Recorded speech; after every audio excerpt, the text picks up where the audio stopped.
ماننے کی اور کبھی اور مضبوط رائے مفسرین کی یہ ہے کہ اس کی شروع میں بسم اللہ الرحمن الرحیم اس کی بھی لکھی ہوئی کہ حضرت جبرائیل جب بھی کوئی صورت لے کے آتے نبی پاک صلی اللہ علیہ وسلم کا بطور کہیں گے تو اس سے پہلے آ کر بسم اللہ الرحمن الرحیم سناتے ہیں، لیکن جب سورہ برات لے کے آئے سورہ توبہ لے کر آئے اس سے پہلے بسم اللہ الرحمن الرحیم نبی پاک صلی اللہ علیہ وسلم کو نہیں سنائی، کیونکہ نہیں سنائی اس لیے آپ نے نہیں لکھوائی۔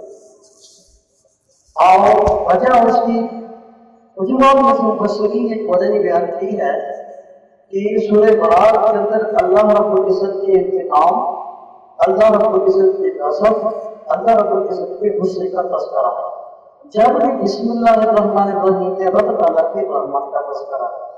اب غصہ اور رحمت ایک جگہ جمع تو نہیں ہوگی، اس لیے اس کی شروع میں بسم اللہ الرحمن الرحیم لکھی ہوئی نہیں ہے اور حضرت جبرائیل نے نہیں سنائی۔ اب کتاب میں قرآن کریم کی تلاوت کر رہا ہے اور سورہ برات جو ہے یہ تلاوت میں آ جاتی ہے، تو کیا اس سے پہلے بسم اللہ پڑھیں گے یا نہیں؟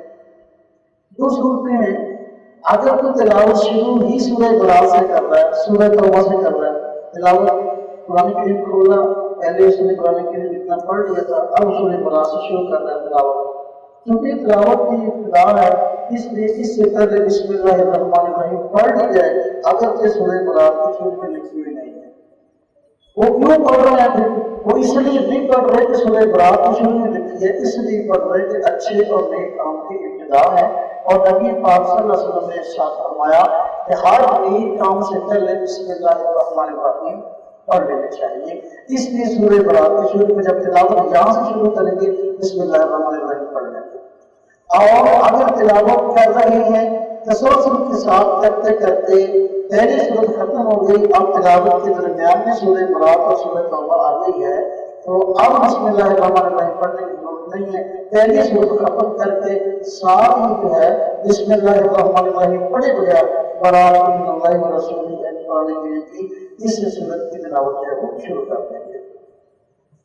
بسم اللہ الرحمن الرحیم کا معنی اور مطلب تقریباً سب کو آتا ہے، مختصر سے اس کی وضاحت کرتا ہوں۔ بسم اللہ الرحمن الرحیم کا جو معنی اور مطلب بیان کیا جاتا ہے کہ شروع اللہ تعالیٰ کے نام سے جو بے حد مہربان اور نہایت رحم کرنے والا ہے۔ تو اس کی تھوڑے سے پس منظر میں جائیں، وجہ تو میں نے بتا دی کہ اللہ کے نام سے شروع کیا کہ وہ لوگوں کے نام سے شروع کرتے تھے تو لوگوں کو اللہ کی عظمت بتانا ہی توحید کا پیغام دینا تھا۔ لفظ اللہ یہ رب تعالیٰ کا ذاتی نام ہے، اس کے علاوہ جتنے بھی نام ہیں وہ رب تعالیٰ کے صفاتی نام ہیں۔ ذاتی نام صرف اللہ، ذاتی نام چونکہ اللہ ہے اور اللہ تبارک و تعالیٰ اپنی وحدانیت میں لا شریک ہے، اس میں کوئی شریک نہیں ہے، جس طرح اس کی ذات کا کوئی شریک نہیں ہے اس طرح آج تک اس کے اس نام میں بھی آدمی شریک نہیں ہے۔ کائنات میں ہم نے نہ کبھی سنا نہ کہیں پڑھا کسی آدمی نے اپنا نام یا اپنے بچے کا نام اللہ رکھا ہو، کبھی سنا؟ کافر سے کافر بھی جو ہے نہ اپنا نام اللہ رکھتا ہے نہ اپنی اولاد کا نام اللہ رکھتا ہے۔ یہ رب تعالیٰ کا جو ہے خصوصی نام ہے اور ذاتی نام ہے، باقی سب نام رب تعالیٰ کے صفاتی نام۔ صفاتی ناموں پر انشاءاللہ آگے تفصیل آئے۔ اللہ تبارک و تعالیٰ نے اس بسم اللہ الرحمن الرحیم کے اندر تو اپنی دو صفات کو ذکر کیا، پہلے ذاتی نام کو ذکر کیا پھر دو صفاتی ناموں کو ذکر کیا۔ صفاتی نام میں پہلے فرمایا الرحمن پھر فرمایا الرحیم، یہ دونوں رب تعالیٰ کی صفات ہیں۔ الرحمن رب تعالیٰ کی صفت ہے، الرحمن کا معنی وہ ہستی جس کی رحمت کائنات کی ہر چیز کو شامل ہے۔ کائنات کی کوئی چیز ایسی نہیں جس کو رب تعالیٰ کی رحمت شامل حال نہ ہو، کائنات کی ہر چیز پر رب تعالیٰ کی ذات رحم فرمانے والی ہے، عام رحمت۔ وجہ اس کی یہ کہ رب تعالیٰ نے ساری کائنات کو پیدا کیا ہے اور وہ اپنی ساری مخلوقات کو جانتا بھی ہے۔ رب تعالیٰ کے علاوہ کوئی مخلوقات کا خالق نہیں ہے اور اپنی مخلوقات کے حالات سے واقف نہیں ہے۔ رب تعالیٰ مخلوقات کے حالات سے واقف ہے، اس لیے جو ہے جس کو جتنے رحم کی ضرورت ہے رب تعالیٰ ہے اس کو رحم عطا فرماتا ہے۔ سب اپنی مخلوق پر عام رحمت کروانے والا ہے۔ اس کی رحمت کسی خاص فرد، کسی خاص قوم، کسی خاص طبقے، کسی خاص مخلوق کے لیے نہیں ہے، بلکہ ہر طبقے، ہر قوم، ہر مخلوق کے لیے عام ہے۔ رحمان اس ہستی کو کہتے ہیں۔ اب رحیم رب تعالیٰ کی صفت ہے۔ اس کا معنی ہے وہ ذات جس کی رحمت کائنات کی ہر مخلوق کو شامل ہو اور کامل اور مکمل رحم فرمانے والا۔ اب رحیم کا یہ معنی، رحمان کا معنی رحمت عام، رحیم کا معنی مکمل اور عام، رب تعالیٰ کی رحمت۔ اللہ رب العزت نے اپنی مخلوق کے اندر رحم دلی ترس کی صفت رکھی ہے، لیکن انسان کے اندر رحم دلی کتنی ہے؟ جتنی کو اتنی اوقات ہے، جتنی کی انسان کی اوقات ہے اتنی کی رحم دلی ہے۔ رب تعالیٰ کے اندر رحم دلی ایسی ہے جیسی رب تعالیٰ کی شان نشان۔ اب میں مثال سے بات کرتا ہوں۔ مثلاً آپ گھر سے نکلے جو آدمی آپ کو مل گیا، یا ایک جگہ بیٹھے ہیں ایک آدمی آپ کو مل گیا، آ کر اس نے اپنے حالات سنائے، غریب آدمی ہو، بہت برے حالات ہیں، گھر میں کھانے کے لیے کچھ نہیں ہے، بچے بھوکے بیٹھے ہیں، اللہ کے نام پہ کچھ تعاون کرو۔ اب اس نے آپ کے سامنے اپنے حالات سنائے، آپ کو ترس آیا، آپ کو رحم آیا، آپ نے جیب سے پیسے نکالے، ہنستے تو بھی اس کو دے دیے، وہ چلا گیا۔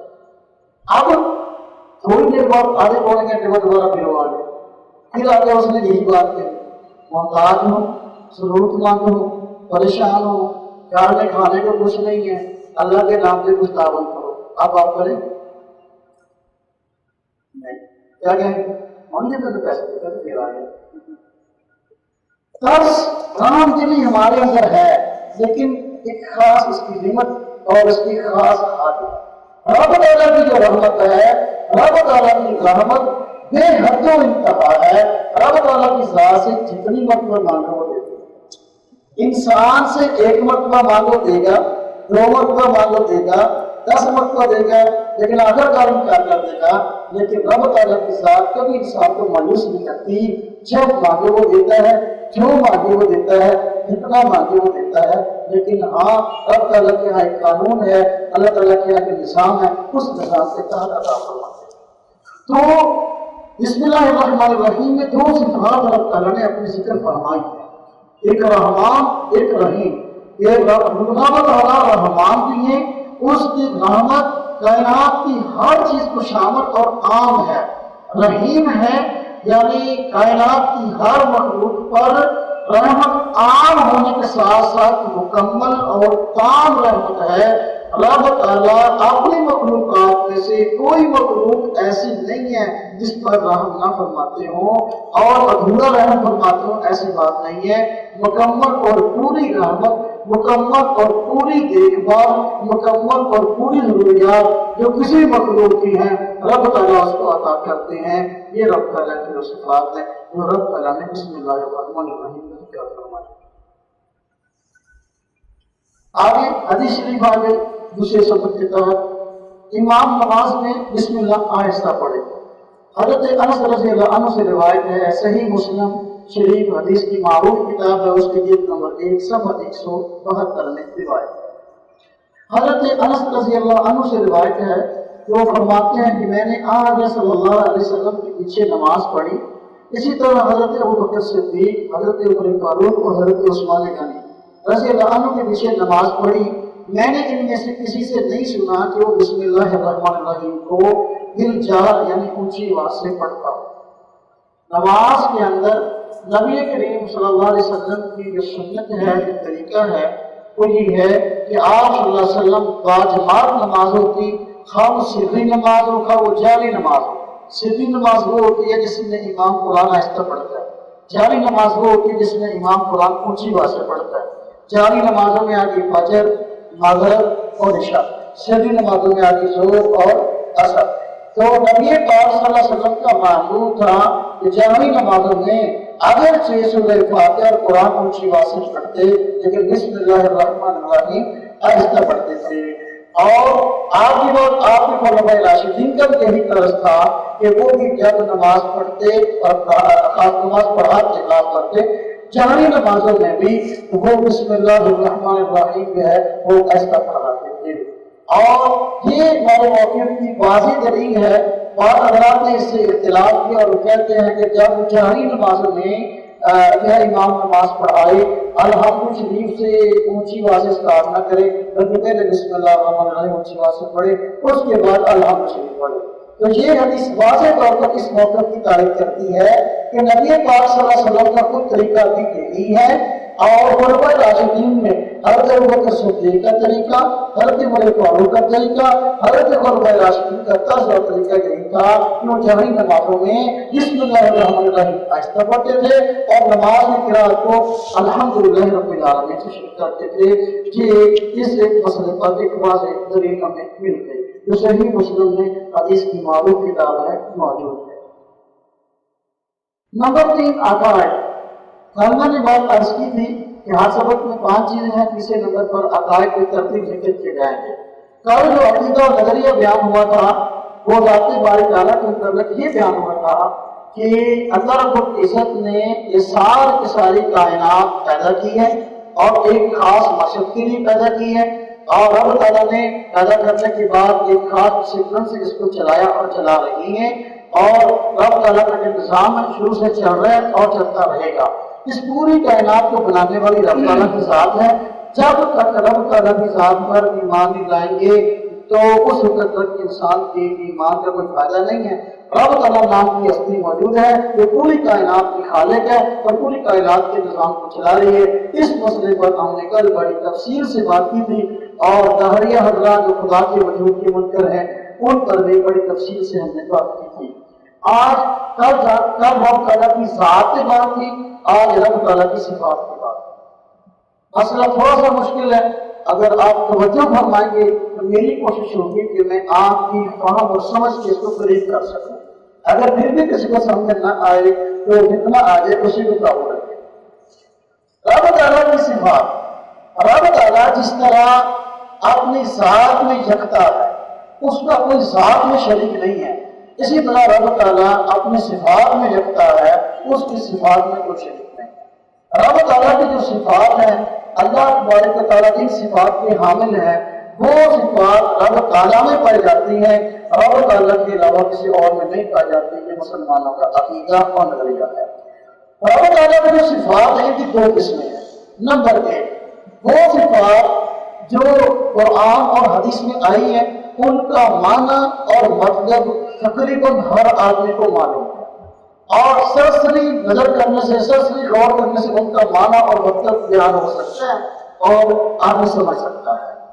اور دوسری صفات وہ ہیں جن کا معنی اور مطلب عام لوگوں کو معلوم نہیں ہے اور انسان اس کو سمجھ سکتا ہی نہیں، خواہ بڑا ہو یا چھوٹا ہو، عالم ہو یا غیر عالم ہو۔ تو ایسی صفات نمبر 1 جن کا معنی اور مطلب تقریباً لوگوں کو معلوم ہے، اس کے لیے کسی غور و خوض کی ضرورت نہیں ہے، ان صفات کو کہتے ہیں یہ صفات محکمہ ہے یا صفات واضحہ۔ جیسا کہ دیکھو رب تعالیٰ کی صفت ہے السمیع، اس کا معنی ہے سننے والی ذات۔ رب تعالیٰ سنتی ہے، کائنات کی جو ہے ایک ایک چوٹی پر ایک ایک کونے پر آدمی کوئی بات کر رہا ہے، رب تعالیٰ کے ساتھ اس کو سنتی ہے کہ السمیع رب تعالیٰ کی صفت ہے، اور اس کا معنی اور مطلب ہر آدمی کو ہے۔ رب تعالیٰ کی صفت ہے بصیر، دیکھنے والا۔ کائنات کے اندر جو کچھ کیا کر رہا ہے کوئی آدمی کیا نہیں کر رہا، آسمانوں کے اوپر کیا ہو رہا ہے، زمین کے نیچے کیا ہو رہا ہے، زمین کے اوپر کیا ہو رہا ہے، چھپ کے کوئی آدمی کیا کر رہا ہے، اعلان بھی کیا کر رہا ہے۔ رب تعالیٰ کی ذات ہر ایک کو دیکھ رہی ہے، اور یہ بصیر رب تعالیٰ کی صفت ہے، اور اس کا معنی اور مطلب تقریباً ہر آدمی کو معلوم ہے۔ جو رب تعالیٰ کی ایسی صفات ہیں جن کا معنی اور مطلب معلوم کرنے کے لیے کسی غور و خوض کی ضرورت نہیں، اسے کہتے ہیں صفات واضحہ یا صفات محکمہ۔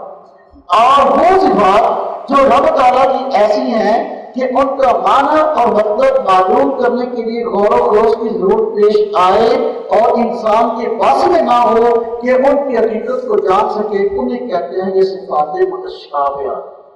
متشابہ یہ انسان کے سامنے معاملہ مشتبہ ہو گیا، سمجھ نہیں آ رہی اس کا مطلب اور مراد کیا ہے۔ تو رب تعالیٰ کی جو صفات ہے، صفات متشابہ ہو یا وہ صفات جو صفات محکمہ ہو، ان دونوں پر ایمان لانا ضروری ہے کہ رب تعالیٰ کی جو صفات ہیں ہمارا ان پر ایمان ہے اور ہم ان کو مانتے ہیں۔ رب تعالیٰ کی جو شان ہے ہمارا اس پر ایمان ہے، جو بھی اس سے مراد ہے۔ جو صفاتیں محکمہ ہیں ان میں تو کوئی جھگڑا ہے ہی نہیں، لیکن جو صفاتیں متشابہ ہیں رب تعالیٰ نے قرآن کریم میں خود فرمایا ہے جو متشابہ ہیں ان کے پیچھے گمراہ لوگ پڑ جاتے ہیں، اور متشابہ آیات کے پیچھے پڑ کے وہ جن کے دلوں میں ٹیڑھا پن ہے وہ لوگوں کو گمراہ کرتے ہیں اور خود بھی گمراہ ہوتے ہیں۔ رب تعالیٰ نے صفات متشابہ کے پیچھے پڑنے والوں کو گمراہ فرمایا ہے۔ وہ صفات جو متشابہ ہیں وہ کون سی ہیں، اس کے متعلق یہاں ہمارے سبق میں کچھ باتیں رکھی گئی ہے۔ جیسے کہ دیکھو یہ تو اس کو پڑھ لیتے ہیں، پھر میں اس کی وضاحت کرتا ہوں۔ رب تعالیٰ کی صفات متشابہات ہیں تو ان کے متعلق جو ہے وہ تفصیل ہے۔ اللہ تعالیٰ جسم اور اعضائے جسم جیسا کہ ہاتھ، چہرہ، پنڈلیاں اور کنکڑیاں وغیرہ، اور لوازم جسم جیسے کھانے پینے، نیز اترنے چڑھنے اور دوڑنے وغیرہ سے پاک ہیں۔ قرآن و حدیث میں جہاں اللہ تعالیٰ کی طرف اعضائے جسم یا مخلوق کی صفات کی نسبت ہے وہاں ظاہری معنی بالاتفاق مراد نہیں، بلکہ وہ اللہ تعالیٰ کی بعض صفات کی تعمیرات ہیں۔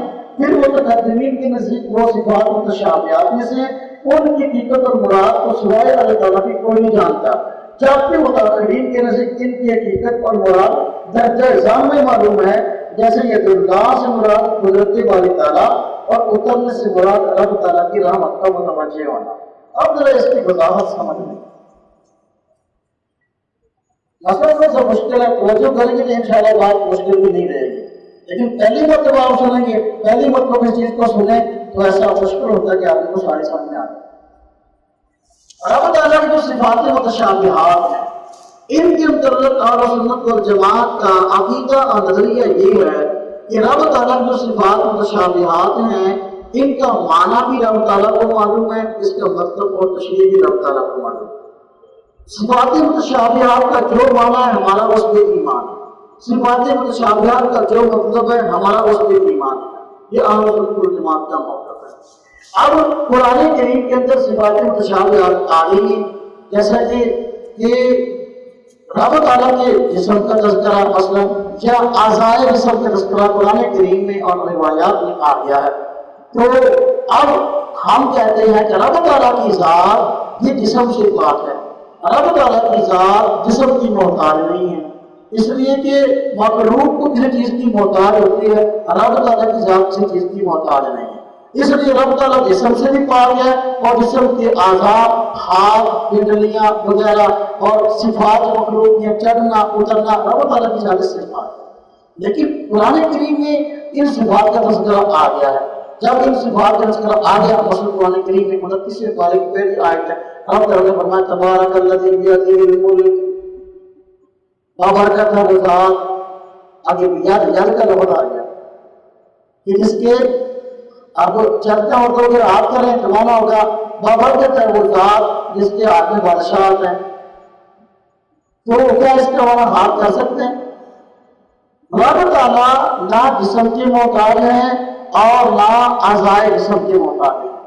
اگر کیوں؟ اس لیے کہ یہ مخلوق کی صفات جو مخلوق کی صفات ہیں رب تعالیٰ کو ان صفات کی ضرورت نہیں ہے۔ رب تعالیٰ نے خود قرآن کریم میں اپنے متعلق فرما دیا لیس کمثلہ شیء، رب تعالیٰ کی طرف کچھ نہیں رہے گی۔ اب اگر ان الفاظ کا معنی وہ کریں گے جو کہ جو ہے بظاہر عربی لغت کے جاننے سے انسان کو معلوم ہوتا ہے اور رب تعالیٰ کی طرف اسی طرح نسبت کریں گے تو پھر رب تعالیٰ کی طرف جسم کا اور اعضائے جسم کا وہم ہوگا اور رب تعالیٰ کی طرف جو ہے وہم ہوگا کہ اللہ تعالیٰ جسم کے محتاج ہے، جبکہ ایسی کوئی بات نہیں۔ یہ صفات متشابہات جن کے معنی رب تعالیٰ نہیں جانتے، ان کے متعلق تاریخ کے اندر بڑی غیر گمراہ فرقوں نے کی ہے، اس کی وجہ سے بہت بڑا اختلاف ہو گیا۔ اب آج بھی جو ہے بعض طبقات کی جو ہے وہ باتوں کو ذکر کرتے ہیں، ضرور پیش آئی کہ ہم اس مسئلے کو تھوڑی سی تفصیل کے ساتھ ذکر کریں۔ تو ضرور پیش آئی کہ ہم ان صفات کو مسائل کو تفصیل سے ذکر کریں۔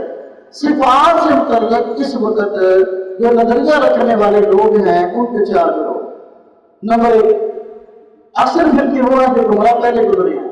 ایک فرقہ تھا فرقہ مشابہہ، ایک گمراہ فرقہ تھا فرقہ مجسمہ، ایک گمراہ فرقہ تھا اس کا نام فرقہ جہمیہ، اور ان کے بین اور راہ اعتدال پر بھی جماعتی ہوتی اہل سنت والجماعت۔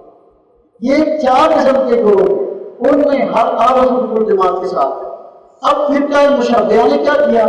رب تعالیٰ کی صفات کے مسئلوں میں بہت واضح کیا کہ رب تعالیٰ کو مخلوق کی صفات کے ساتھ بالکل مشابہت دے دی اور کہا کہ جس طرح مخلوق کا جسم ہے رب تعالیٰ کا جسم ہے، جس طرح کے ہاتھ رب تعالیٰ کے، جس طرح کے ہاتھ مخلوق کے ہیں اس طرح کے ہاتھ اللہ تبارک تعالیٰ کے ہیں، جس طرح مخلوق اس جگہ پر چڑھے اور اترے واضح محسوس ہوتی ہے اس طرح رب تعالیٰ میں چڑھتے اور اترتے ہیں۔ اور جو صفات اعضائے جسم اور جسم کے تقاضے مخلوق کے تھے وہی تقاضے رب تعالیٰ کے لیے مان لیے، حالانکہ رب تعالیٰ نے خود فرمایا لیسا کمثلہ شیء، کوئی چیز رب تعالیٰ کی طرح ہے نہیں، تو یہ فرقہ گمراہ ہو گیا۔ رب تعالیٰ کو مخلوق کے ساتھ تشبیہ دے دی کہ جس طرح مخلوق کا جسم ہے اس طرح رب تعالیٰ کا جسم ہے، جس طرح مخلوق کے جو ہے وہ اعضائے جسم ہے، مخلوق اس کی محتاج ہے تو رب تعالیٰ بھی ہے، بالکل تشبیہ دے دی۔ اس لیے اس فرقے کو فرقہ مشابہہ کہتے ہیں۔ تاریخ کے اندر ایک بڑی عجیب صورت ہوئی ہے کہ کسی موقف کی تردید کرنے کے لیے بسا اوقات کوئی طبقہ اتنا آگے گزر جاتا ہے کہ وہ خود فتنہ بن جاتا ہے اور وہ خود گمراہی کی شکار ہو جاتا ہے۔ ہمارے اکابر، ہمارے اسلاف کا یہ دونوں امتیاز وہ کہتے ہیں اگر کسی گمراہ فرقے کی تردید بھی کرو نا تو وہ اعتدال میں رہ کے کرو تاکہ ایسا نہ ہو کہ تم خود جو ہے بدلے سے نیچے اتر جاؤ۔ اب جب کوئی فرقہ وجود میں آیا جنہوں نے اپنا رب تعالیٰ کی صفات کو مخلوق کے ساتھ تشبیہ دے دی اور گمراہ ہو گیا، ان کی تردید کے لیے فرقہ وجود میں آتا ہے۔ وہ کون سا؟ وہ جہمیہ۔ انہوں نے کیا کیا؟ انہوں نے کہا کہ یہ جو قرآن کریم کے اندر اور احادیث کے اندر رب تعالیٰ کی صفات تم کہتے ہو کہ ان کا تذکرہ ہے کہ رب تعالیٰ کی صفات ہیں، رب تعالیٰ کی صفات کا انکار کر دیا کہ یا تو رب تعالیٰ کی صفت نہیں ہے، رب تعالیٰ کی اترنا کرنا صفت ہے ہی نہیں، اور واضح طور پر جو ہے وہ فرقہ مشابہہ نے ان کے مخالفت کے اندر وہ اپنا لیا۔ انہوں نے تو کہا صفات ہے لیکن مخلوق کی طرح مخلوق سے تشبیہ دے دی۔ انہوں نے کیا کہا کہ نہیں یہ رب تعالیٰ کی صفات ہے ہی نہیں، لہذا مخلوق کے ساتھ مشابہت کی بات بھی نہیں بنتی، صفت نہیں ہوتا، یہ بھی تو ہے۔ جبکہ ہم نے کیا کہا کہ صفات ہے رب تعالیٰ کی، ان صفات متشابہات ہیں، ان کا معنی مطلب کیا ہے یہ رب تعالیٰ جانتے ہیں، ہم نہیں جانتے، جو بھی اس کی مراد ہے ہمارا اس میں۔ تیسرا جواب فرقہ ایک اور بتا ہوا اس کو فرقہ مجسمہ۔ مجسمہ نے کیا کہا؟ رب تعالیٰ کے لیے یہ جو نظریے کا اقرار کر لیا رب تعالیٰ کے لیے جسم ہے، اب جسم مان لیا، اب کہا کہ جب رب تعالیٰ کا جسم ہے رب تعالیٰ کا ہاتھ بھی ہے، رب تعالیٰ کی پتلی بھی ہے، رب تعالیٰ چلتا اترتا بھی ہے اپنے جسم کے ساتھ، جسم مان لیا۔ آگے کہہ دیا کہ ہاں جسم ہے لیکن مخلوق کی طرح نہیں ہے، ہاتھ ہے لیکن مخلوق کی طرح نہیں ہے۔ اب کہا کہ جد کا معنی ہاتھ ہے اور ہاتھ سے وہی مراد ہے جو کہ آنکھوں پر لیتا ہے اعضائے جارحہ۔ تو اب یہ فرقہ مجسمہ جنہوں نے رب تعالیٰ کے لیے جسم کا نظریہ اختیار کیا، ہم کہتے ہیں کہ رب تعالیٰ کے ساتھ جسم سے پاک ہے، رب تعالیٰ کو ان چیزوں کی ضرورت نہیں ہے۔ تو جن گمراہ ہو گئے۔ آج اس عقیدے کو بیان کرنے کے لیے کتاب کا کھڑا ہو گیا، اس تیسرے نظریے کو فرقہ مجسمہ والے کو، اور کتابیں واقعی میں آنا شروع ہو گئی اور علم جو ہے تقریریں ہونا شروع ہو گئی اور نہ ماننے والوں کو عمر کے بھر دینا شروع ہو گئی۔ وہ اپنے آپ کو اہل حدیث کہتے ہیں، انہوں نے اس مسئلے کو بیان کرنا شروع کر دیا۔ کیا فرقہ مجسمہ والا علماء فرقہ کا نظریہ لے لیا اور سنت والجماعت کو چھوڑ دیا اور رب تعالیٰ کا قسم ہے اور رب تعالیٰ کی ہاتھ ہے اور رب تعالیٰ جو ہے یہ جو قرآن کریم نے فرمایا کہ رب تعالیٰ عرش پہ ہے، رب تعالیٰ ایسے ہی عرش پہ بیٹھا ہے جیسا کہ ایک آدمی جو ہے وہ نیچے بیٹھا ہو تو جو چار تک کرسی کے اوپر بیٹھے، اس طرح رب تعالیٰ کی عرش پہ بیٹھی ہے۔ اب جو ہے یہ نظریہ یہ پہلے گمراہ فرقہ مجسمہ کا تھا، لیکن ان لوگوں نے اس نظریے کو بیان کرنا شروع کر دیا. کئی کتابیں مارکیٹ میں آ گئی, کئی تقریر نیٹ پر پڑھی ہیں اور صاحب کہا اس عقیدے کو نہیں مانتا وہ کہاں پر. اور میں کتاب پڑھ رہا تھا, کتاب مارکیٹ میں آئی تو جواب دعویٰ کا حکم خانہ دارالعلوم لاہور میں, تو انہوں نے کتاب لکھی مقام حدیث اور اصل اہل سنت. آج کے اہل سنت بننے کا سب کو شوق ہے لیکن نظریات آپ کو جماعت کو چھوڑ رہے ہیں. اور اس میں کیا لکھا, عنوان ٹائم کے اللہ تعالیٰ کہاں ہے, اور پھر نیچے لکھا کہ رب تعالیٰ کی ذات صرف اسپر ہے. جو آدمی کہتا ہے رب تعالیٰ کی ذات ہر جگہ ہے تو وہ آدمی مسلمان نہیں ہے. یہ نظریہ اور عقیدہ مسلمانوں کو نہیں کرنے کا ہوگا. آپ نے کتاب سے اپنی مارکیٹ میں آ گئی تو وہ پریشانی بڑھ گئی. ایک آدمی بیچارہ کیا کرے جب اس طرح کی حوالے سمجھ میں آتی ہے. اب چونکہ ہمارا یہ واقف ہے کہ جو پرانا اسلاف والا ہے, ہماری ذمہ داری ہوتی ہے کہ ہم لوگوں کو صحیح مسئلہ بتائیں مسئلہ ہے. اب اس کو میں دوسرے پیرے میں بیان کرتا ہوں. اس مسئلے کو یوں بیان کرتے ہیں کہ رب تعالیٰ کی جو صفات ہے وہ اپنے ذات پر ہے, یعنی جو لفظ قرآن میں حدیث میں آ گیا اس کا جو لغوی معنی بنتا ہے وہی مراد ہوگا, اس کے اور معنی مراد نہیں ہو سکتا. یہ جو قرآن میں آ گیا ثم استوى علی العرش, اس کا معنی رب تعالیٰ کی ذات جو ہے وہ عرش پر بیٹھی ہے. اب رب تعالیٰ کی ذات صرف عرش پر ہے, عرش کے علاوہ اور کوئی نہیں, کہیں نہیں. ہم کہتے ہیں بھائی دیکھو بات یہ ہے رب تعالیٰ کی ذات جسم سے پاک ہے, اعضاء جسم سے پاک ہے. جب یہ بات ہے اور رب تعالیٰ جسم کی محتاج نہیں, اسی طرح رب تعالیٰ کی ذات کسی جگہ کی محتاج نہیں ہے. اگر کوئی رب تعالیٰ کی جگہ کسی خاص جگہ میں ہے تو رب تعالیٰ کی ذات کا معبود ہونا لازم آئے گا, جب رب تعالیٰ کی ذات کو غیر معبود ہے. اور پھر اگر کہیں کہ رب تعالیٰ کی ذات کسی خاص مقام میں ہے, جب رب تعالیٰ کو کسی خاص مقام کی ضرورت نہیں ہے تو دوبارہ کی طرف جائیں گے. ہم کہتے ہیں رب تعالیٰ کی ذات وہ اس کی حقیقت تو اللہ تعالیٰ خود جانتے ہیں اپنی حقیقت کیا ہے, لیکن رب تعالیٰ کی ذات نے اپنی پوری کی پوری مخلوق کا احاطہ کیا ہوا, نہ جگہ کی محتاج ہے اور نہ ہی رب تعالیٰ کی ذات نہ عرش کی محتاج, رب تعالیٰ کی ذات نہ جگہ کی محتاج, رب تعالیٰ کی ذات نہ جسم کی محتاج. رب تعالیٰ کی ذات جیسے اس کی شان ہے ویسے موجود ہے, اور انہوں نے ہر چیز کا کائنات کی ہر چیز کا احاطہ کیا ہوا ہے, ہر چیز کو گھیرا ہوا ہے. اس بات کو ہم لوگوں کی سمجھ کے قریب کرنے کے لیے کہہ دیتے ہیں کہ بھائی رب تعالیٰ کی ذات ہر جگہ موجود ہے. جگہ سے مطلب یہ نہیں کہ رب تعالیٰ کی ذات جگہ کی محتاج. تو کیا کہتے ہیں بات کو اصل موقع تو یہ ہے کہ رب تعالیٰ نے کائنات کی ہر چیز کا احاطہ کیا ہوا, اس کو گھیرا ہوا ہے, لیکن لوگوں کی سمجھ کے قریب کرنے کے لیے ہم اس بات کو کہتے ہیں کہ رب تعالیٰ کی ذات ہر جگہ موجود ہے. اب کیا اس موقع کے پیچھے جو ہے قرآن کریم کی آیات ہیں, کیا اس موقع کے پیچھے احادیث ہیں؟ بالکل کثیر قرآن کریم کی آیات ہیں اور کثیر احادیث ہیں. اہل سنت والجماعت کا طرز اور طریقہ یہ ہے کہ وہ اللہ رب العزت کو دو آنکھیں عطا کی ہیں, دونوں طرح کے دلائل کو دے کر ایسی تشریح اور ایسی تفسیر بیان کرتے ہیں کہ کسی آیت کو جھٹلانا نہ پڑے اور کسی آیت کا انکار لازم نہ آئے. ہم کہتے ہیں کہ اللہ پاک نے فرمایا قرآن کریم کے اندر کہ سنت تبع العرش, وہ اپنی جگہ پر حق ہے, لیکن رب تعالیٰ نے یہ بھی فرمایا ہے. اب قرآن کریم کی آیات میں پڑھتا ہوں جس سے یہ بات سمجھ آتی ہے کہ رب تعالیٰ کی ذات ہر جگہ موجود ہے. مثلا قرآن کریم کے اندر رب نے ارشاد فرمایا وَلِلَّهِ الْمَشْرِقُ وَالْمَغْرِبُ, مشرق اور مغرب اللہ کے لیے, اینما تولوا فثم وجه اللہ, جدھر بھی منہ کرو تو اللہ کی ذات موجود ہے. یہ کہاں ہے قرآن کریم سورہ بقرہ, اینما تولوا فثم وجه اللہ, جدھر منہ کرو ادھر اللہ کی ذات موجود ہے. یہ آیت واضح طور پر بتاتی ہے رب تعالیٰ کی ذات ہر جگہ. قرآن کریم کی دوسری آیت رب تعالیٰ نے ایک صحابی نے نا نبی کریم صلی اللہ علیہ وسلم کا سوال کیا, کیا میرا رب دور ہے اس کو اونچی اونچی آواز سے پکارو یا میرا رب قریب ہے آہستہ آواز سے پکارو؟ تو قرآن کریم کی آیت آ گئی اور نبی کریم صلی اللہ علیہ وسلم پر وحی اتر آئی وَإِذَا سَأَلَكَ عِبَادِي عَنِّي فَإِنِّي قَرِيبٌ, جب میرا بندہ میرے بارے میں پوچھے تو کہہ دو فَإِنِّي قَرِيبٌ, میں تو قریب. ٹھیک ہے, قرآن کریم کی آیت ہے نا, کسی مولوی کی بات تو نہیں. اب اگر اللہ کو سکتے دوسری جگہ ایک اور شاید فرمایا وَنَحْنُ أَقْرَبُ إِلَيْهِ مِنْ حَبْلِ الْوَرِيدِ, ہم تو ہماری شارت سے زیادہ قریب. شارت جانتے ہیں آپ کو, انسان کی شارت کہاں ہے؟ آپ نے اپنی شارت کا حاضرات کتنا سمجھ لیں گے بات. شارت سے زیادہ قریب اشارہ ہے نا. رب تعالیٰ فرماتے ہیں وہ شارت سے زیادہ قریب ہو. اب وہ کہتے ہیں عرش میں ہے, ہر جگہ نہیں ہے, جو کہتے ہیں مسلمان نہیں ہے. یہ قرآن کریم کی عیادین کا انکار نہ فرمائے۔ یا رب تعالیٰ نے قرآن کریم میں فرمایا ما یکون من نجوی من ثلاثۃ الا هو رابعهم، سرگوشی کرنے والے سرگوشی کرتے ہیں کانوں کے اندر کچھ کرتے ہیں، بعض بہت زیادہ لوگ بیٹھے ہیں دو آدمی ادھر ہوئے آپس میں جو ہے نا کہ بات پرائیویٹ بات سے کرنے لگے۔ ما یکون من نجوی من ثلاثۃ الا هو رابعهم، اللہ فرماتے ہیں تین سرگوشی کرنے والے سرگوشی نہیں کرتے کہ چوتھی میں اللہ کی ذات ہوتی ہے۔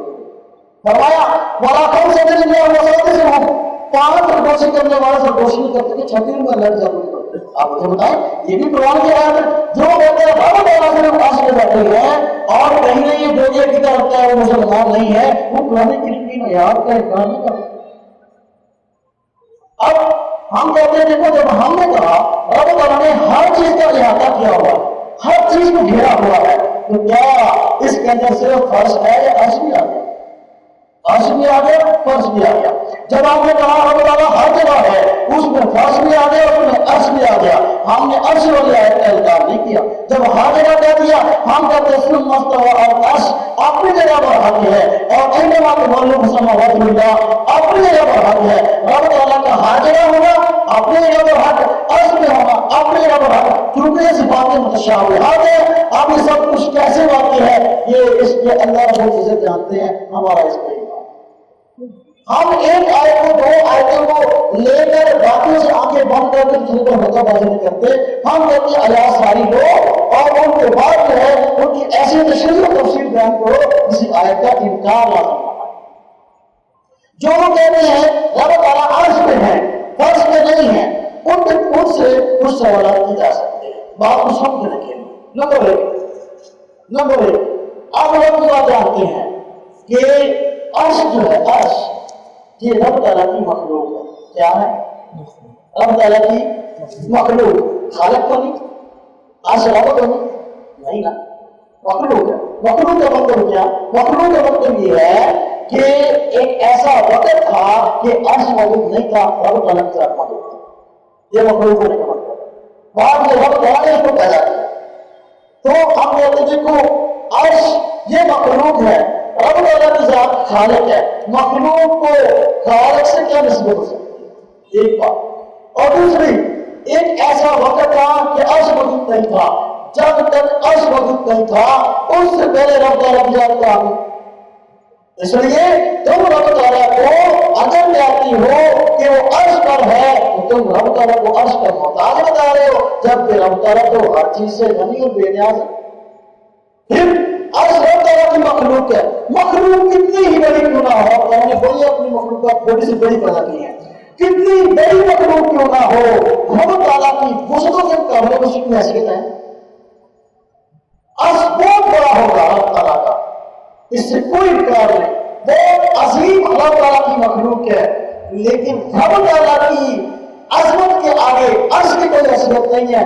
عرش جتنا بھی بڑا ہو محمود ہے، جبکہ رب تعالیٰ کی ذات غیر محمود ہے۔ ایک غیر محمود ذات ایک محمود چیز کے اندر کیسے آ سکتی ہے؟ بات سمجھ آ رہی؟ اب اس کو بڑا آسان بنا کے آپ لوگوں کے سامنے پیش کرو، اللہ سے ہم سمجھ آئے، سمجھ آئیں گے ایمان محمود ہو گیا، ایک مسئلہ سمجھ آ جائے گا، پوری زندگی کے لیے پرابلم آپ سے پوچھے آپ بتا سکتے ہیں۔ اس لیے میں نے کل بھی کہا تھا کہ یہ وعظ اور جلسے کی مجلس نہیں ہے، یہ سبق کی مجلس ہے۔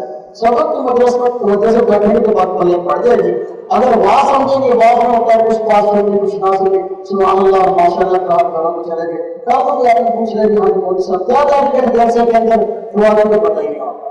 یہ سبق ہے، یہ یاد رکھنا ہے، یہ ہمارا اس کا تعلق ہمارے ایمان کے ساتھ ہے، اس لیے اس کو توجہ کے ساتھ سمجھنے کو حاصل ہو۔ میں اس کا لگا عرش کتنا ہی بڑا کیوں نہ ہو، لیکن رب تعالیٰ کی وسعتوں کے مقابلے میں اس کی کوئی حیثیت نہیں ہے، اور وہ محدود ہے رب تعالیٰ کے آگے، اور رب تعالیٰ کے ساتھ غیر محدود ہے۔ غیر محدود ذات وہ ایک محدود چیز کی وہ کیسے آ سکتی ہے؟ اس سے رب تعالیٰ کا تم جو ہے وہ ناؤز باللہ جو ہے محدود ہونا یہ بتانا چاہتے ہو، جبکہ رب تعالیٰ کے ساتھ غیر محدود ہے اور ایسا ہو نہیں سکتا۔ پھر عرش والی بات میں ہم اگر کوئی بات پوچھے دلیل کیا ہے، تو دلیل میں یہی عرش مستوی العرش، اس آیت کو پڑھتے ہیں کیونکہ رب تعالیٰ نے فرمایا اپنے بندوں سے مستوی العرش، ہم نے کہا بالکل، لیکن یہ صفت متشابہ ہے، اس کا مطلب تم کیا کرتے ہو؟ رب تعالیٰ اصل میں بیٹھ گیا.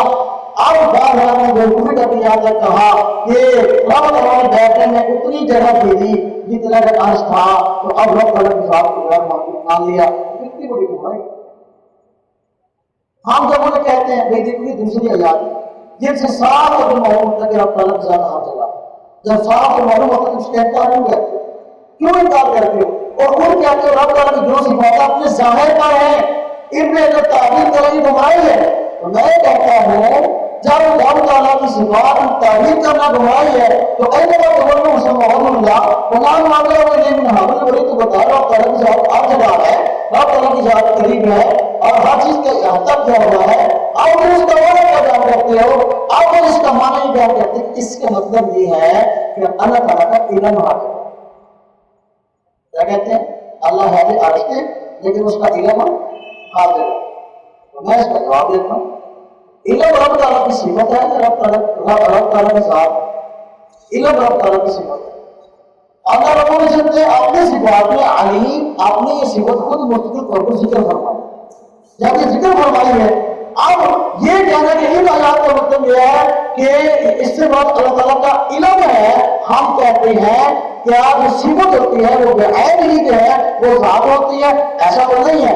صفت جو ہے وہ بعین ذات میں ہوتی جبکہ رب تعالیٰ نے خود اپنے مطلب فرمایا ہوگا ہم اقرب الیہ من حبل الورید. یہ بھی فرمایا میرا علم آ جائے گا، میرا علم شعرہ کے قریب ہے. یہ بھی فرمایا جدھر وہ کرو میرا علم لے آئے گا. علم تو صفت ہے وہ کہنا ہے علم نہیں فرمایا. اس نے علم کے ساتھ تعریف کرنا گمراہی. خود کہتے ہیں صفات کے اندر تعریف کوئی گمراہی مبتلا ہو جائے گی اور خود جو ہے آیات کا مطلب توڑ کر بیان کرتے ہیں. اللہ رب العزت سے صحیح معنی جو ہے وہ ہمیں آیت کی سمجھ نصیب کرنا.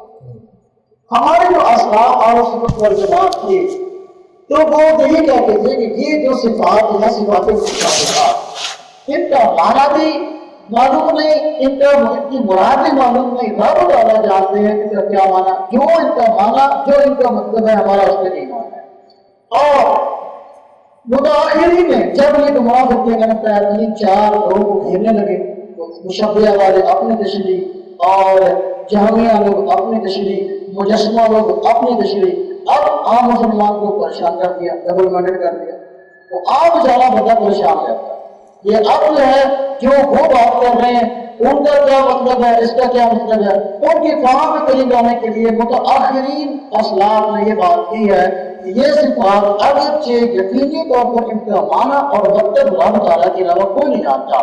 ہاں درجۂ ظن کے اندر، درجۂ گمان کے اندر، درجۂ شک کے اندر کہہ سکتے ہیں کہ یہ ظاہری معنی تو مراد نہیں ہے لیکن دوسرے کی اور معنی جو اس کے قریب بنتے ہیں وہ کی جا سکتے ہیں. وہ کیا مثلا جو ہے یاد سے مراد رب تعالیٰ کی قدرت ہے. تبارک الذی بیدہ الملک، بابرکت ہے وہ ذات جس کے قبضہ قدرت میں بادشاہ. یا یوں ترجمہ کرتے ہیں اس کو رب تعالیٰ کی قدرت مراد. یا جس طرح فرمایا حدیث میں آیا رب تعالیٰ رات کے آخری پہر کے اندر جو ہے وہ آسمان دنیا پر تشریف لاتے ہیں اور اعلان کرتے ہیں کہ مانگنے والا دوست کو دو.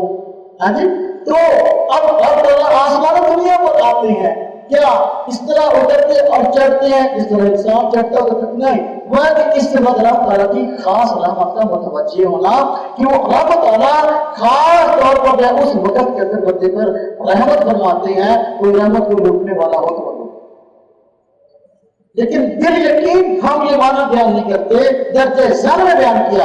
ہم نے گمراہ فرقے میں یہی فرق ہے وہ کوئی بھی معنی بیان کرتے ہیں وہ دل یقین بیان کرتے ہیں. ہم کوئی معنی اگر صفات متشابہات کا ذکر کریں ہم کہتے ہیں درجہ گمان اور ذن میں ہے، ہماری بات غلط ہو سکتی ہے. جب ہم یہ بات کو تیار کریں گے الحمدللہ ہم برائی سے معلوم اللہ تعالیٰ نے معلوم. سبب دوسرا اس کا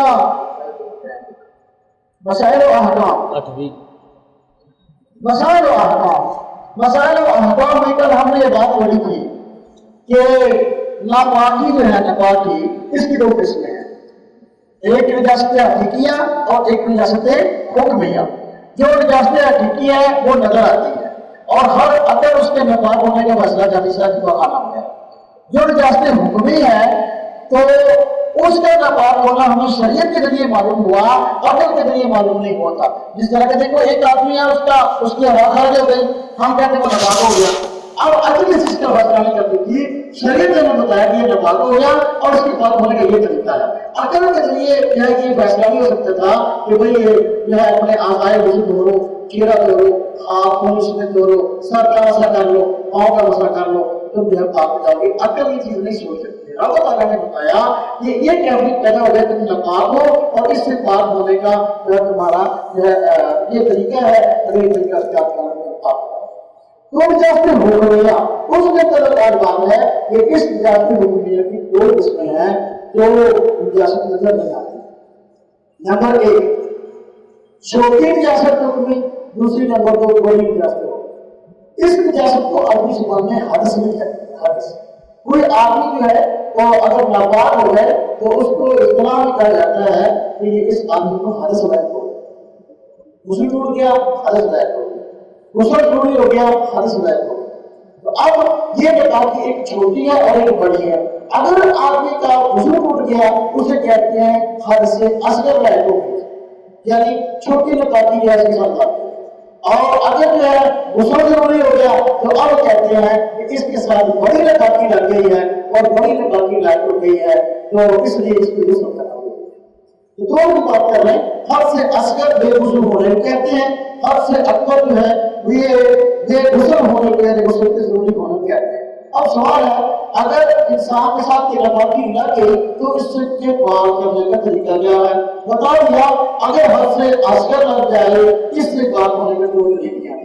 نمبر ایک وضو کرو، نمبر ایک وضو کرو۔ وضو کرنے کا سب کو معلوم ہے، آ جائے گا۔ وضو کرو، اگر وضو کے لیے پانی نہ ہو یا کسی ویسے وضو نہ کر سکتا ہو تو وہ تیمم کرو۔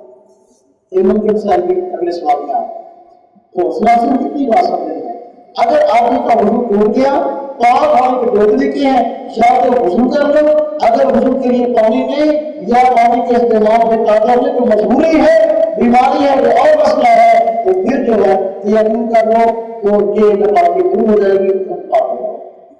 اور اگر حد سے اکبر لاحق ہو جائے، حد سے اکبر لاحق ہو جائے یعنی غسل ضروری ہو گیا تو اب اس سے پاک ہونے کا کیا طریقہ ہے؟ اگر اس کے دو طریقے ہیں۔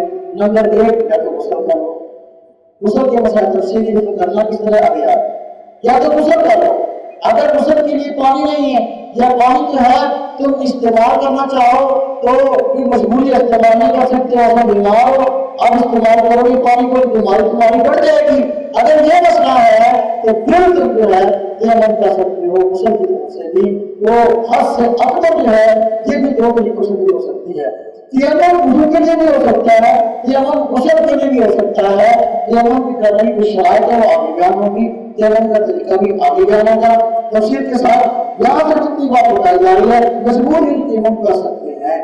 تو اگر وضو کے لیے تیمم کرنا ہے تو وضو کے لیے کرنی پڑے گی، اگر غسل کے لیے تیمم کرنا ہے تو غسل کے لیے کرنی پڑے گی۔ طریقہ تیمم کا ایک ہی ہے، وضو کا تیمم کرنا ہو اس کا طریقہ بھی وہی ہے، غسل کا تیمم کرنا ہو اس کا طریقہ بھی وہی ہے، صرف نیت کا فرق پڑے گا کہ وضو کی طرف سے تیمم کر رہا ہوں یا غسل کی طرف سے تیمم کر رہا ہوں، صرف نیت کا فرق پڑ جائے گا۔ تو وضو کی طرف سے کرے گا تو غسل ہو گیا، غسل کی طرف سے کرے گا تو غسل ہو گیا۔ آگے بتا رہے یہ حد سے اکبر جو ہے بڑی ناپاکی یہ انسان کے ساتھ ظاہر ہونے کے اسباب ہیں۔ تو بتایا کہ بڑی ناپاکی ظاہر ہونے کے تین اسباب ہیں، یہ تین اسباب کی وجہ سے بڑی ناپاکی انسان کے ساتھ لگ جاتی ہے۔ نمبر ایک جنابت کا لاحق ہو جانا، جنابت کہتے ہیں کہ انسان کو غسل واجب ہو گیا، آخر بعد آدمی اس کو احترام ہو گیا یا شادی شدہ بیوی سے واسط کی اس کو انتظار ہو گیا تو اب جو ہے اس کو غسل کرنا واجب ہو گیا، اب وہ غسل کرے گا۔ یہ اسباب میں سے ایک سبب ہے۔ نمبر دو جو باقی بعد والے اسباب ہیں یہ عورت کے ساتھ خاص ہے۔ یہ عورت جو ہے وہ آخر والوں عورت جو ہے اس کو ہوائی آتی ہے، مہینے کے چند دن وہ ناپاک رہتی ہے، جب وہ اس کو بہانا خون آ جائے تو وہ ناپاک رہتی ہے، اس کو غسل کرنا ضروری رہتا ہے، لیکن اس وقت تک وہ غسل نہیں کرے گی جب تک وہ اپنے خون سے پاک نہ ہو جائے۔ جب اس کا خون ختم ہو جائے اب اس کے لیے حکم ہے کہ وہ اس ناپاکی کو دور کرے یعنی غسل کرے۔ اور اسے ہم لوگ حیض کا آ جانا، ماہواری حیض کا، اس کے مسائل کیونکہ عورتوں سے متعلق ہے، عورتوں والے کورس میں بڑی تفصیل کے ساتھ بیان ہوئے ہیں۔ نمبر تین غسل لاحق ہونے یا واجب ہونے کے لحاظ سے اکبر لائق ہونے کے اسباب میں سے تیسرا سبب ہے نفاس کا ہو جانا. نفاس کہتے ہیں عورت کو بچہ پیدا ہوا، بچہ پیدا ہونے کے بعد گندی رطوبات اور خون جو ہے وہ جو ہے عورت سے اچھا انداز نکلتا ہے، تو وہ خون چند ایام تک جاری رہتا ہے کیونکہ اس کی عادت ہو. تو جب تک یہ خون جاری ہے اس وقت تک وہ عورت ناپاک ہے. اب جو ہے وہ نماز نہیں پڑھے گی اور جو ہے اب وہ قرآن کریم کی تلاوت دیکھ کر نہیں کر سکتی. تو اور بھی مسائل ہیں اس کے. تو اگر یہ مسئلہ ہے جب تک نفاس کا خون آ رہا ہے اس وقت تک جو ہے وہ ناپاک ہے.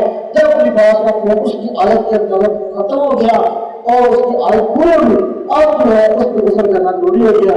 اب اس کو ضروری ہے کہ وہ غسل کرے اور غسل کر کے پاک ہو جائے اور پھر اپنے نماز روزے میں لگ جائے. تو حد سے اکبر کے لائق ہونے کے لیے 3 اسباب تھے: جنابت، حیض اور نفاس. طریقے بتا دیے کہ دونوں میں بات ہونے کی غسل کر لیے تمام کر. ہر سبق کے آئین کے اندر جو ہے وہ میں نے اس کے اندر 5ویں نمبر پر مسلم کو آئے گی.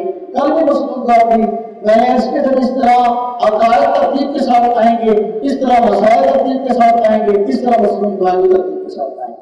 کل ہم نے دعا پڑھی رات کو سوتے وقت دعا اللہم بسمی کا اموت و احیا پڑھی نا جی. کم از کم مسلم دعائیں جو ہیں اس کورس کا فائدہ ہو جائے. مسلم دعائیں کا کتاب ہے آپ کی اور اپنے 5 منٹ میں ذرا دیکھیے غور سے انشاءاللہ لگ جائے. قرآن لگے ہوئے ہیں جو آپ کو مشکل سے انشاءاللہ. مسلم اعمال جو ہوتے ہیں ان کی اپنی برکات جب اپنا اعمال ہمارے شدت کے مطابق واقع ہوں گے تو دیکھنا کہ زندگی کے اندر کیسی کیا برکت ہوگی، معاوضہ کے اندر کیسی برکت ہوگی. تو صبح کو اٹھتے وقت کی دعا سکھائی گئی. الحمدللہ میرے ساتھ کیا لینا ساتھ الحمدللہ الذی احیانا بعد ما اماتنا والیہ النشور. جی الحمدللہ الذی مانا تمام تعریفیں اس اللہ کے لیے احیانا جس نے ہمیں زندگی عطا کی بعد ما اماتنا ہمارے مر جانے کے بعد وَإِلَيْهِ النُّشُورُ قیامت کے دن اسی کے سامنے پھر اکٹھے ہوں. یہ اس کا ترجمہ کرنا. کل میں نے بات عرض کی تھی کہ رات کو سوتے وقت کی دعا ہے، صبح کو اٹھتے وقت کی دعا ہے، اس میں موت کا رستہ ہے. رات کو سوتا ہے تو کہتا ہے اللہ بسم کا موت ہوا یا یہ اللہ تیرے نام کے ساتھ میں مرتا ہوں زندہ ہوتا ہوں. صبح اٹھا کے دعا کر رہا ہے الحمدللہ احیانا بعد ما اماتنا. تمام طریقوں سے اللہ کے لیے ہے جس نے ہمیں زندگی دی مر جانے کے بعد. تو حالانکہ یہ تو بیچارہ سویا تھا اب نیند سے بیدار ہوا ہے تو موت کیسی نیند موت کی بہن ہے. اب اس پر موت کا اطلاق ہوا ہے جب آدمی سو جاتا ہے ایک قسم کا آ جاتا ہے. جیسے میں نے کل عرض کیا تھا قرآن کریم کے اندر آیت ہے اللہ تعالیٰ نے خود مستقل میں فرمایا ہے کہ الحرامنا کل کو اللہ توفر الحسین موتیا والتي لم تمت في منامها ويمسك التي قضى عليها الموت ويرسل الاخرى الى اجل مسمى. یہ دیکھو جب لوگ رات کو لوگ سوتے ہیں تو ان کی ارواح رب تعالیٰ کی قبضے میں آ جاتی ہیں. جن کی زندگی میں مہلت ہوتی ہے صبح کو رب تعالیٰ ارواح کو اور جسموں کی طرف گرفتاری کر کے لوٹا دیتے ہیں اور ان کی زندگی میں مہلت نہیں ہوتی. سوئے ہوئے ان کی موت مقدر ہوتی ہے، ان کی ارواح سے نہیں اٹھائی جاتی. چونکہ یہ نیند موت کی بہن ہے اس لیے جو ہے اس پر موت کا اطلاق ہوا ہے اور اس کی جو ہے رات کو سنتے کر کے دعا سکھائی اس میں بھی موت کے الفاظ ہے اور صبح کو اٹھ کے دعا سکھائی اس میں بھی موت کے الفاظ ہیں. جب آدمی سوتا ہے گویا مر جاتا ہے، جب اٹھتا ہے تو گویا اس کو نئی زندگی ملتی ہے. دیکھو جب انسان کی زندگی ختم ہو جاتی ہے موت واقع جاتی ہے اس کے حق میں قیامت واقع ہوگی اور اس کے حق میں نام عمل بند ہو گیا. اس لیے نبی کریم صلی اللہ علیہ وسلم نے ارشاد فرمایا کہ من ماتا فقط قیامت قیامت ہو. جو آدمی مر گیا اس کی قیامت کیا ہو، اس کے حق میں موت ختم ہوگی نا اور تو عمل نہیں کر سکتا. فقط ماتا فقط قیامت قیامت ہو. جو آدمی مر گیا اس کے حق میں قیامت کیا ہوگی.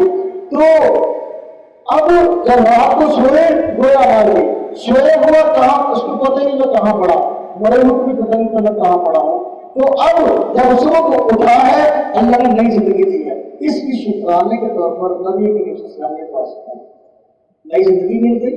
اللہ تعالیٰ نے عمل کے لیے دوبارہ پھر جو ہے چانس دے دیا نیک اعمال کو بڑھا لو. اللہ رب کو بہت دے دی اس لیے کہ جب موت آئے گی، موت کے بعد تو ظاہر بات ہے دوبارہ زندگی نہیں ملے گی نا۔